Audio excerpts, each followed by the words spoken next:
the time is now 1:50, and that makes it oral question period. And the leader of His Majesty's loyal opposition has questioned. This guy announces question period like it's a hockey game. Question number 1. Mr. Speaker, this big, beautiful country, with all its challenges, is worth fighting for. Yeah. That's what millions of Albertans demand, and they refuse to let anyone, particularly this government, attack our country. But extremists, some of the same people who blocked Coots, some of the same people who supported this Premier and her leadership, do not believe in Canada, and they want to tear this country down. Instead of leading Alberta, why does this government choose to advance the economically harmful separatist agenda? The Honourable Premier. Well, Mr. Speaker, I've made it very clear that I and my caucus support Alberta's sovereignty within a united Canada, and we will defend our constitutional jurisdiction just as we did today in announcing that we are going to challenge the net zero power regs in the court of law as a violation of our Constitution, but also as a safety issue, Mr. Speaker. We just saw what happened in Spain and Portugal when the power went out 3 days ago.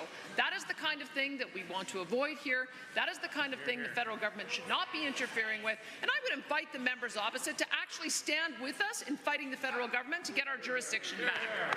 The Honourable Leader of the Opposition. I invite the Premier of Alberta to say the words, "I support Canada." Hear, hear. Yeah. Not once yesterday when asked, did the Premier stand up for Canada? This should be simple. She spent most of the time yesterday defending American election laws. The UCP government has introduced new laws that will make it easier to hold a separatist referendum, and that process alone will badly damage investment in our province and relationships with First Nation communities. Does the Premier recognize that in her never-ending pursuit for far-right, American-inspired extremist ideology, she is taking down her own province? The Honourable Premier. Thank you, Mr. Speaker. I support Canada. I would like the Prime Minister to stand up and say that he supports Alberta and is on Team Alberta. And I'd like actually the members opposite to do the same. Why, in every opportunity they have to offer defense, they never stand up for Canada. They are constantly standing up for what was the Liberal NDP coalition and the damaging policies that have crushed our economy, chased away investment. Mr. Speaker, I am proudly, and my caucus are proudly Canadian, but we also want to make sure that the Constitution is honoured and the federal government respects our Constitution. The Honourable Leader of the Opposition. That's interesting. So the official opposition in Alberta is the NDP. It's not even the Liberals. It's the same thing here in Ontario. Mr. Speaker, that was an excellent first start. Let's keep it going. Can the Premier say, "I denounce separatism" next? First Nations have called out this Premier for the government's separatist agenda. They have said flat out that fanning the flames of separatism violates their treaties with the Crown, which are, quote, "sacred covenants that are to last forever," end quote. Even having this discussion is hurting relationships. Engaging separatists hurts the very prosperity that Albertans need, including our First Nations and Indigenous peoples. Why is the government neglecting its treaty obligations by building a path towards a separatist referendum? The Honourable Premier. Thank you, Mr. Speaker. Just once I'd like to hear the members opposite say, "I support Alberta." They seem incapable of saying that, which may be why they went down to 6.5% in the polls on Monday, and why they're voting this weekend to separate completely from the damaged brand of the NDP party at the federal level. They may as well just say, "We are the Carney Liberals," because that would be a lot more honest, and then we would know exactly where they stand. They will never stand with Alberta. They never stand up for our jurisdiction. They never stand up for our industry. Order. The Honourable Premier is the one with the call. Thank you, Mr. Speaker. On this side we do, and we will continue to, and that is the reason why we also trust Albertans, Mr. Speaker. We are creating the opportunity for Albertans to put forward issues that matter to them, and I would invite the Speaker or the members opposite to support it. The Honourable Leader of the Opposition. Premier is not the government trusting Albertans and wanting to give them a say. This is fanning the flames of separatism.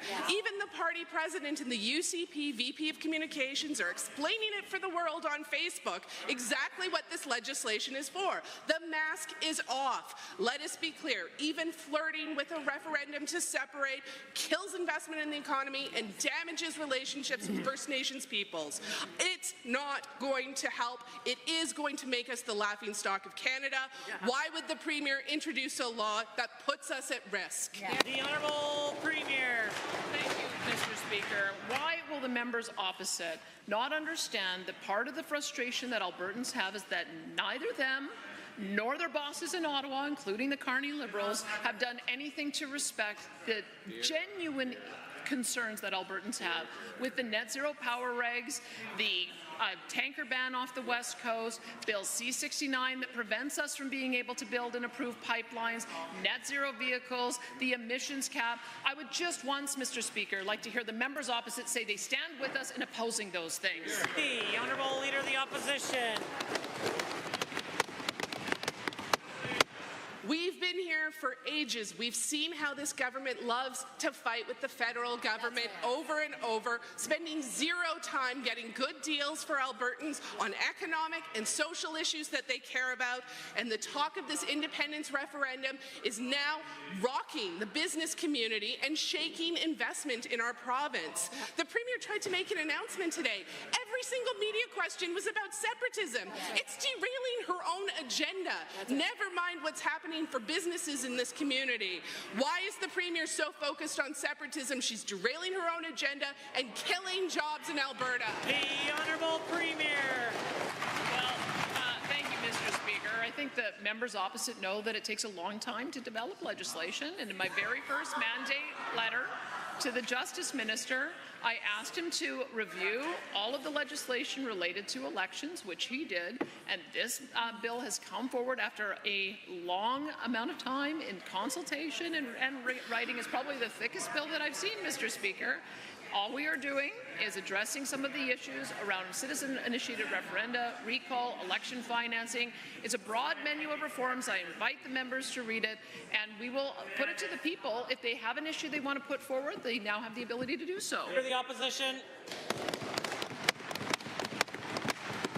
Mr. Speaker, she wants to put it to the people. Today there was a rally in support of separatism. No. 3 people showed up. That's who she's listening to. I support and stand for Alberta. I support and stand for Canada. I denounce separatism. Will the Premier denounce separatism right here and right now? Order. Order. The Honourable. Order. The Honourable Premier. Couldn't be more clear, Mr. Speaker. I support Alberta's sovereignty within a united Canada. I support this country working the way it's supposed to. I hear the members opposite constantly calling names to Albertans. They've called them embarrassing cousins and sewer rats. We heard the members opposite call them petulant children. You know what, Mr. Speaker? We on this side support referenda. We support citizens' initiative. In fact, I thought the members opposite did. Wasn't there a referendum on the Olympics in Calgary? Wasn't that the NDP who put that forward? I didn't realize that they were so opposed to these mechanisms. It surprised me. The Honourable Leader of the Opposition. In every way, this government has the wrong agenda for Alberta. When the former Minister of Infrastructure raised concerns about the corrupt care scandal at the cabinet table, his colleagues called him conspiratorial. $50 million of Alberta taxpayers are languishing in unusable credit with Atabey halfway around the world. It's not conspiracy, it's fiscal mismanagement and probably corruption. The government has a report by PricewaterhouseCoopers. They referenced it yesterday. The Premier said the AG has it. Will she table that report today so Albertans can really see what happened with the corrupt care that got us Turkish Tylenol? The Honourable Okay, so before we continue on with this, we got some news here. So obviously I reported this yesterday. Liberal seat count reduced to 168 pending recount after the Bloc gained one of their seats back in Quebec. And we have some news here that's coming out saying that the Liberals could still win Windsor. Recount possible after election Canada recording errors. This is coming out from the Windsor Star. So there was clearly problems of some sort, and they've had to go back and do recounts on certain areas. And I mentioned this in the video yesterday that I uploaded. How many ridings have suffered this same issue? It's gonna be weird in the next week or two what happens, guys. So I'm gonna try and update as much as possible when I see things like that, but there's just more and more coming out as things go on. And it's looking really, really bad. Thank you, Mr. Speaker. I have not read the reports. I have merely directed the members opposite to look at the statement of defense, which references both reports. And we're asking the question of why it is the AHS CEO withheld those reports when she was directed to give them to us. But I think part of the reason is that it didn't support her theories. In fact, both of the reports said that there was nothing wrong with proceeding. Order. Order. The Honourable Premier. Both of them said there was nothing wrong with proceeding with the ASG contracts in order to do a contract extension while we awaited the final approval of the, it said right in the statement of defense, Mr. Speaker. I know they haven't read it. I encourage them to, because both of them are referenced there. The Honourable Leader of the Opposition.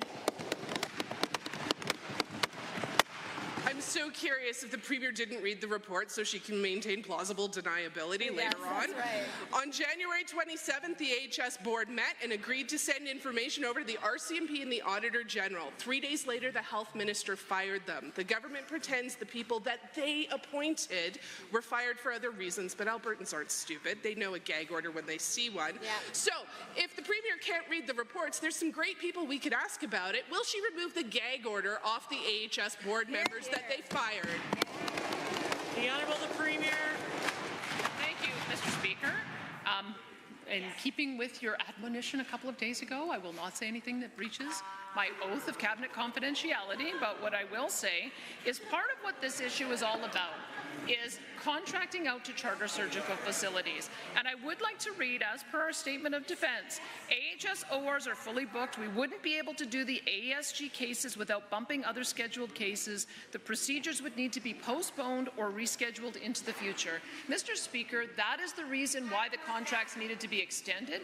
That is the reason why it's been extended again.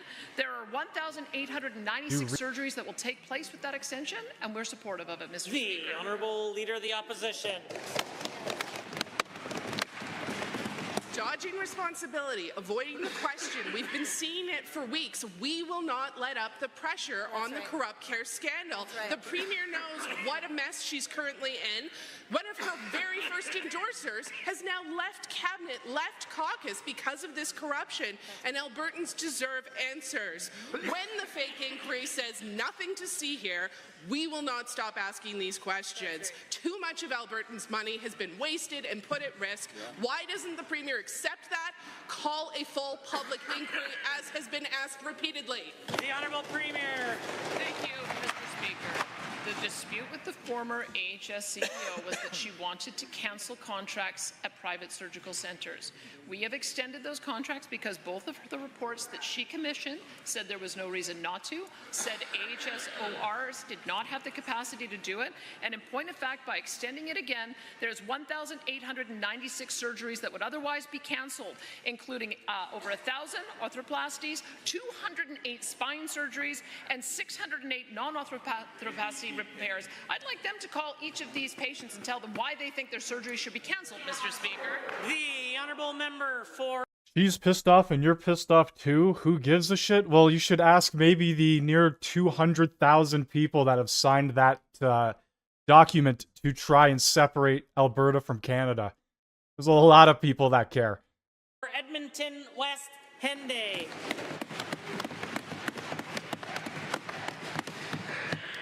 First Nations are speaking up against Alberta's separatism and against these forthcoming citizens' referendums for separatism that the Premier pranced around in her press conference about Bill 54.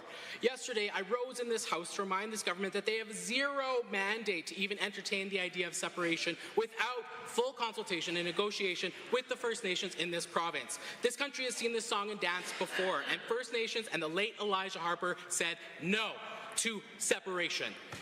To the Premier, are you prepared for First Nations to shoot down this government's separatist plans? The Honourable Minister of Indigenous Relations. Well, thank you, Mr. Speaker, and thank you for the question. I've been on the phone last night and this morning talking with several chiefs around this issue, and I want to just let you know that this government takes treaty rights very seriously, Mr. Speaker. We work on it constantly. We work on the Truth and Reconciliation. We work on the UNDRIP file. We work on all these issues, and we've worked hard to make our Indigenous brothers and sisters partners in prosperity with Alberta, Mr. Speaker. We've developed programs that now are being copied by other provinces, BC, Saskatchewan, Manitoba, even the federal government is copying our programs because Alberta is the leader when it comes to reconciliation, Mr. Speaker. All right, breaking news, guys. CTV news. Conservative MP gives up seat for Pierre Poilievre to run in by-election. So the Conservative Party is still standing behind Pierre, and I believe a lot of Canadians are as well. There's still a lot of Canadians that are hungry for change and are not giving up just yet, guys. He's not going anywhere. All the Liberals that thought it was game over, boo-hoo, Pierre's gone. No, he is not. He actually cares.